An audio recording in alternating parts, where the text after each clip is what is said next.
Egypt के pyramids को जिन्होंने भी बनाया था, आपको ये बात जानकर हैरत होगी कि उनको कैसे भी करके हमारे अर्थ का एक्यूरेट साइज मालूम था। जी हाँ, आपने बिल्कुल सही सुना। ये कोई हवाई बात नहीं है, बल्कि पिरामिड की साइज को केयरफुली देखने और समझने पर मालूम पड़ता है कि इसको बनाने वाले 4500 साल या उससे भी पहले अर्थ के एक्यूरेट साइज से अच्छी तरह वाकिफ थे। ज़ेम टीवी की वीडियोस में एक बार फिर से खुशामदीद। नाजरीन, इजिप्ट के पिरामिड्स के बारे में हम जितना ज्यादा जानने की कोशिश करते हैं, उतना ही इसमें उलझते जाते हैं। इस बात में कोई शक नहीं है कि इजिप्ट बेशुमार मिस्ट्रीज से भरा हुआ है, जिनको आज तक इजिप्टोलॉजिस्ट जानने की कोशिश कर रहे हैं। इनमें सबसे बड़ी मिस्ट्री ये है कि पिरामिड्स कैसे बनाए गए थे और इनका असल मकसद क्या था। सालों की मेहनत और रिसर्च के बाद हमें ये बताया जाता है कि पिरामिड्स एंशिएंट इजिप्शियन फेरोज के टूम्स हुआ करते थे। ये फेरोज इजिप्शियंस के लिए एक किंग से बढ़कर खुदा का दर्जा रखते थे, जिनको पिरामिड्स में ही दफनाया जाता था। लेकिन असल में आज तक इजिप्टोलॉजिस्ट और आर्कियोलॉजिस्ट को पिरामिड्स में से किसी एक फेरो की ममी भी नहीं मिली, बल्कि कहीं भी किसी भी पिरामिड से आज तक कोई ममी मिलने का एविडेंस नहीं मिला है। हमारे पास जिस चीज का एविडेंस है वो ये है कि the great pyramid 23 lakh limestone के ब्लॉक्स की मदद से बनाया गया था। एक एक ब्लॉक करीब एक हाथी के वजन जितना भारी है। इसकी बेस तकरीबन 13 एकड़ पर फैली हुई है और इसकी हाइट 481 फीट तक। हमें यह भी देखने को मिलता है कि इन तीनों पिरामिड्स की ईस्टर्न और वेस्टर्न वॉल्स बिल्कुल सीधी नॉर्थ पोल की तरफ जाती हैं। इतने बड़े स्ट्रक्चर को हजारों साल पहले आजकल के मॉडर्न कंपास जितनी एक्यूरेसी से नॉर्थ पोल की डायरेक्शन में सीधा खड़ा किया गया था, जिसमें कोई दो राय नहीं है। ये वो सबूत है जो आज भी हमें देखने को मिलता है।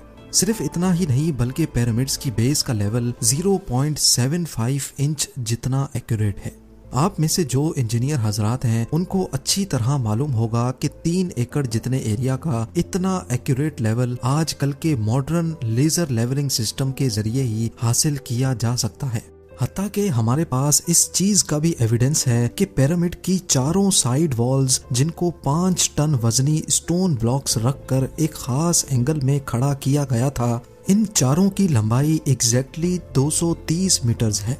अगर इन चारों में कोई डिफरेंस है तो वो 2 इंच से ज्यादा नहीं है। यानी ये वॉल्स एक दूसरे के मुकाबले में 99.98% एक्यूरेट हैं। बात अभी तक यहाँ खत्म नहीं हुई। जिन लोगों ने भी द ग्रेट पिरामिड बनाया था, उनको हजारों साल पहले भी अर्थ की साइज का अच्छी तरह इल्म था। जी हाँ, ये पॉइंट गौर से सुनिएगा। जैसा कि आपको मालूम है कि सर्दियों में दिन छोटे और रातें बड़ी हो जाती हैं, इसका बिल्कुल ही उलट गर्मियों में पाया जाता है, जिसमें रातें छोटी तो दिन बड़े हो जाते हैं। लेकिन साल में सिर्फ 2 दिन ऐसे होते हैं जिसमें रात और दिन दोनों एक जितने ही होते हैं। एक होता है 21 मार्च और दूसरा दिन होता है 22 सितंबर। इन दोनों दिनों में सूरज इक्वेटर के बिल्कुल सेंटर में होता है, जैसा कि आप इस फोटो में भी देख सकते हैं। बाय द वे, इस मोमेंट को, इस घड़ी को सोलर इक्विनॉक्स कहा जाता है। इसका मतलब ये हुआ कि इन 2 डेट्स में 12 घंटे का दिन और 12 घंटे की रात होती है। 12 घंटों को अगर सेकंड्स में कन्वर्ट किया जाए तो ये 43,200 सेकंड्स बनते हैं। अगर 43,200 को द ग्रेट पिरामिड की हाइट से मल्टीप्लाई किया जाए तो उसका जवाब आता है 6,333 किलोमीटर्स। ये उतनी ही लंबाई है जितनी अर्थ के पोलर रेडियस की है। अगर परसेंटेज में देखा जाए तो पिरामिड्स बनाने वालों की कैलकुलेशन 99.63% एक्यूरेट है। अब आप सोच रहे होंगे कि ये कोई कोइंसिडेंस है, कोई इत्तेफाक है, लेकिन पिरामिड की बेस का पेरीमीटर जो कि 0.921 किलोमीटर्स है, उसको अगर 43,200 से मल्टीप्लाई किया जाए तो जवाब आता है 39,804 किलोमीटर्स। आपको ये बात जानकर हैरत होगी कि ये सरकमफ्रेंस ऑफ अर्थ यानी अर्थ के पूरे एक गोल चक्कर के मुकाबले में 99.34% एक्यूरेट है। कोइंसिडेंस तो सिर्फ एक मर्तबा होता है, लेकिन 99% से भी ज्यादा एक्यूरेट रिजल्ट वो भी 2 मर्तबा आना हमें एक गहरी सोच में डाल देता है। कई लोगों का अभी भी मानना है कि ये महज सिर्फ एक इत्तेफाक है, लेकिन जैसा कि अभी हमने जाना कि 43,200 जिसका ताल्लुक सोलर इक्विनॉक्स से है, ये एक और जगह पर भी अपना सबूत दे रहा है। नॉर्मली देखने पर पिरामिड्स की 4 साइड्स नजर आती हैं, लेकिन असल में ये 4 नहीं बल्कि 8 हैं। जी हाँ, ये 8 साइड्स सिर्फ सोलर इक्विनॉक्स वाले दिन ही ऊपर से देखने पर नजर आती हैं। ये डिस्कवरी पहली बार 1940 में एक ब्रिटिश एयरफोर्स पायलट ने की थी जब वो पिरामिड्स के ऊपर से गुजर रहा था। अब सवाल ये खड़ा होता है कि हजारों साल पहले पिरामिड्स बनाने वालों को अर्थ का पोलर रेडियस और इक्वेटर का सर्कमफ्रेंस मालूम पड़ा, तो आखिर कैसे?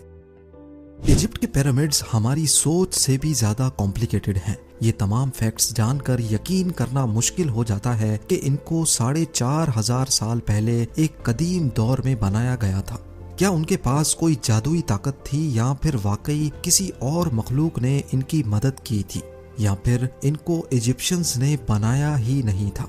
Graham Hancock fingerprints of the God के ऑथर हैं। इन्होंने पिरामिड्स को ओरायन कॉन्स्टेलेशन के 3 स्टार्स के साथ लिंक करने की थ्योरी दी थी। इस थ्योरी के मुताबिक गीजा पिरामिड्स की पोजीशन ओरायन कॉन्स्टेलेशन के 3 स्टार से एग्जैक्टली मैच करती थी। लेकिन मसला ये है कि ओरायन कॉन्स्टेलेशन के ये स्टार्स पिरामिड्स की पोजीशन से ना आज मैच करते हैं और ना ही 4,500 साल पहले एंशिएंट इजिप्शियंस के दौर में मैच किया करते थे, बल्कि ये 13,500 साल पहले एग्जैक्टली पिरामिड्स की पोजीशन से मैच करते थे।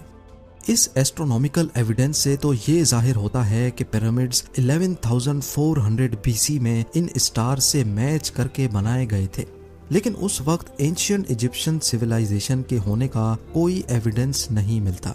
अगर आपको लगता है कि ये एस्ट्रोनॉमिकल एविडेंस कमजोर है, तो फिर इस फिजिकल एविडेंस के बारे में क्या ख्याल है? बॉस्टन यूनिवर्सिटी से ताल्लुक रखने वाले प्रोफेसर रॉबर्ट स्कूच का कहना है कि गीजा प्लेटो, जो आज एक ड्राई जगह है, ये फेरोज के टाइम में भी ऐसी ही ड्राई होती थी।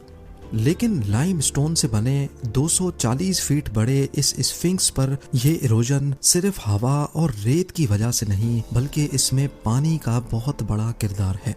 ये इरोजन सिर्फ तब मुमकिन हो सकती है जब पानी यहाँ से स्पीड में गुजरा हो। इस किस्म की इरोजन हमें कई और पहाड़ों पर भी देखने को मिलती हैं, जो किसी दौर में तेज पानी की लपेट में हुआ करते थे। अगर स्फिंक्स भी एंशिएंट इजिप्शियंस ने ही बनाया था, तो उसके बाद तो ये जगह आज तक खुश्क ही रही है।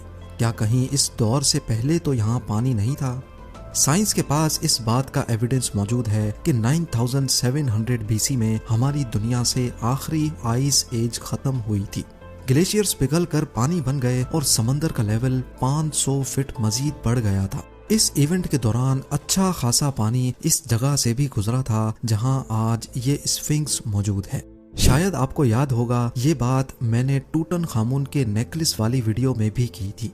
पिरामिड्स का अर्थ की साइज और इक्विनॉक्स के साथ कनेक्शन, इनका ट्रू नॉर्थ को फेस करना, लेजर लेवलिंग जितनी एक्यूरेसी से इसकी बेस का लेवल होना, यहाँ ममीज का ना मिलना और पिरामिड्स की वॉल का 99.98% एक्यूरेट होना, ये सब चीजें हमें इशारा देती हैं कि शायद इनको इजिप्शियंस ने नहीं बल्कि किसी ऐसी सिविलाइजेशन ने बनाया था जो पास्ट में काफी एडवांस्ड थी।